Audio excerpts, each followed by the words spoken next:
नमस्कार, आप देख रहे हैं एनएमएफ न्यूज। मैं आपके साथ शबनम। मोदी सरकार का तीसरा कार्यकाल शुरू हो चुका है और पहले ही दिन सरकार में एक बेहद ही दिलचस्प तस्वीर सामने आई है। सीएम योगी आदित्यनाथ ने सरकार बनते ही पहले दिन अमित शाह से मुलाकात की, राजनाथ सिंह से मुलाकात की, नितिन गडकरी से मुलाकात की। इस तस्वीर ने उत्तर प्रदेश की राजधानी में हलचल पैदा कर दी है। दरअसल कहा यह जा रहा है कि अमित शाह से योगी आदित्यनाथ की मुलाकात 35 मिनट तक हुई है। इस मुलाकात में यूपी को लेकर रणनीति बनाई गई है। तो अभिषेक, इस मुलाकात के मायने क्या हो सकते हैं? देखिए, इस मुलाकात के मायने तो बहुत सारे हैं शबनम, लेकिन जिस तरीके से योगी आदित्यनाथ के लिए उत्तर प्रदेश में सब कुछ ठीक नहीं चल रहा है वो बेहद जरूरी हो जाता है। उसके लिए ये मुलाकात क्यों हुई, क्या इस मुलाकात में कुछ बात हुई, बहुत बड़े खुलासे आज आपके सामने करेंगे। ध्यान से सुनिएगा, इस पूरे मामले की टाइमलाइन पर जाना जरूरी है। जिस वक्त उत्तर प्रदेश लोकसभा के नतीजे आते हैं और उत्तर प्रदेश से सिर्फ 33 सीटें जीती जाती हैं, तो उसका ठीक रहा कहीं ना कहीं योगी आदित्यनाथ के सर पर मढ़ने की कोशिश की जाती है। डिप्टी सीएम दो हैं, वो सब जिम्मेदारी से भागने की कोशिश करते हैं। आपको अगर याद हो तो जो केशव प्रसाद मौर्य हैं, हारने के बाद भी उन्हें डिप्टी सीएम बनाया गया। सिराथू सीट विधानसभा में वो अपनी हार गए और कौशाम्बी लोकसभा सीट में उनकी सिराथू लोकसभा सीट आती है, वो भी हार गए। एक अपडेट अपने दर्शकों को देना चाहूंगी। सीएम योगी की ये मुलाकात उत्तर प्रदेश में एक बड़ी बैठक के बाद हुई है। वो ऐसी बैठक थी जिसमें एक दिलचस्प तस्वीर निकलकर सामने आई। तस्वीर ये थी कि बैठक में सभी अधिकारी और तमाम नेता मौजूद रहे, लेकिन उत्तर प्रदेश के दोनों डिप्टी सीएम इस बैठक से नदारद नजर आए। तो कहीं ना कहीं ये बैठक और दिल्ली में इसके बाद दोबारा बैठक बहुत बड़ा मैसेज पहुंचाने की टाइमलाइन पे जा रहा था शबनम। इन नतीजों के बाद अपने जो है अधिकारियों की, अफसरों की मीटिंग योगी आदित्यनाथ ने ली। उसके बाद संसदीय दल की बैठक हुई। संसदीय दल की बैठक में प्रधानमंत्री नरेंद्र मोदी को अपना नेता चुना गया। ठीक दिल्ली से आते ही उन्होंने अपने मंत्रियों की मीटिंग ली।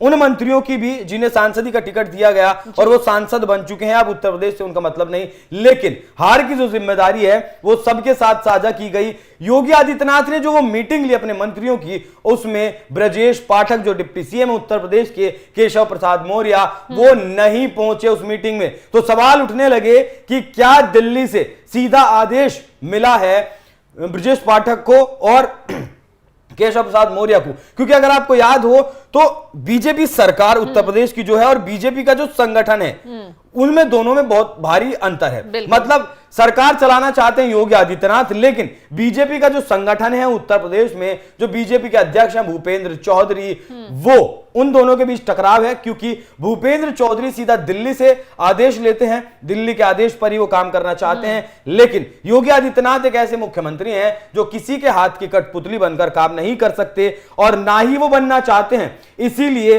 यही सारी राड़ की जड़ है कि योगी आदित्यनाथ उनके काबू से बाहर है। वो अगर सूबे में कानून व्यवस्था ठीक करने के लिए जो काम करने होंगे वो करेंगे, जो नहीं करने होंगे वो नहीं करेंगे। लेकिन अब जो मुलाकात हुई, जो 35 मिनट की आपने दर्शकों को बताया मुलाकात हुई गृह मंत्री अमित शाह की और योगी आदित्यनाथ की। लेकिन गौर करिएगा, ये जो योगी आदित्यनाथ की तस्वीर है, इसमें मुस्कुराता हुआ चेहरा आप देख सकती हैं। लेकिन याद करिए जब संसदीय दल की बैठक हुई, कैसे योगी आदित्यनाथ का चेहरा मुरझाया हुआ था। उसके बाद जब शपथ ग्रहण समारोह प्रधानमंत्री मोदी का हुआ, उसमें भी योगी आदित्यनाथ का जो चेहरा था वो मुरझाया हुआ था।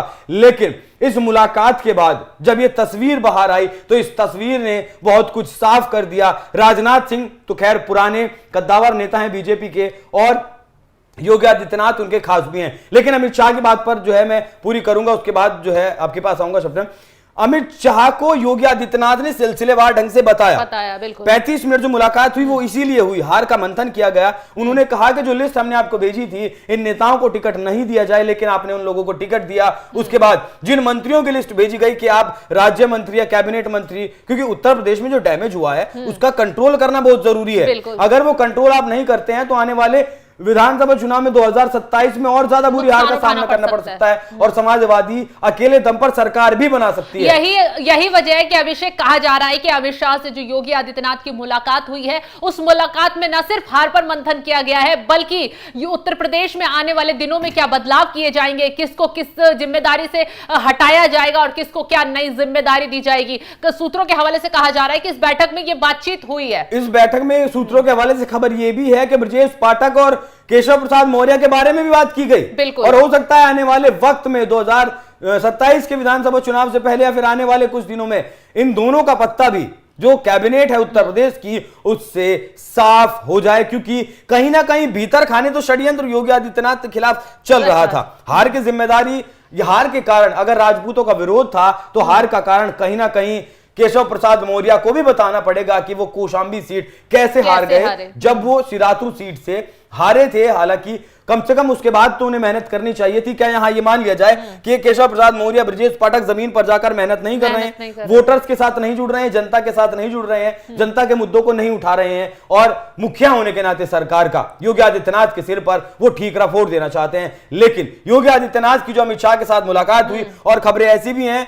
शबनम के इन 3 नेताओं के साथ मुलाकात के बाद प्रधानमंत्री मोदी से मुलाकात करने का भी योगी आदित्यनाथ ने वक्त मांगा है, और जब तक मोदी से मुलाकात नहीं होगी योगी आदित्यनाथ की, तब तक वो दिल्ली से वापस लखनऊ नहीं आएंगे। वो शाम तक हो, कल तक हो, परसों तक हो, जब तक भी वो मुलाकात होगी, वो मुलाकात बेहद अहम रहने वाली है। क्योंकि याद करिए पीठ थपथपाई थी योगी आदित्यनाथ की, लेकिन मंच से योगी आदित्यनाथ का नाम प्रधानमंत्री मोदी ने नहीं लिया था। संसदीय दल की जब बैठक चल रही थी तो 50-50 है मामला। ऐसा लगता भी है कि मोदी नाराज है योगी से, और ऐसा लगता भी है कि मोदी नाराज नहीं है योगी से। तो अब है क्या असल में, वो आने वाला वक्त धीरे धीरे इन परतों को जब हटाएगा तो तस्वीर साफ होगी शबनम।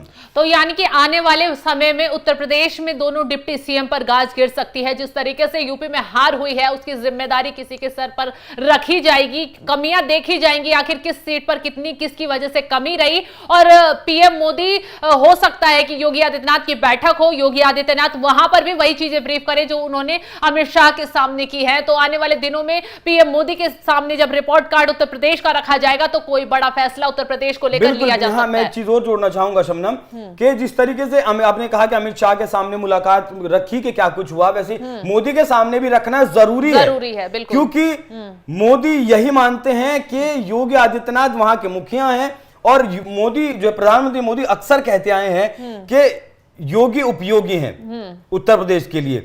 तो उसके बावजूद इतना खराब रिजल्ट आना क्या कुछ है।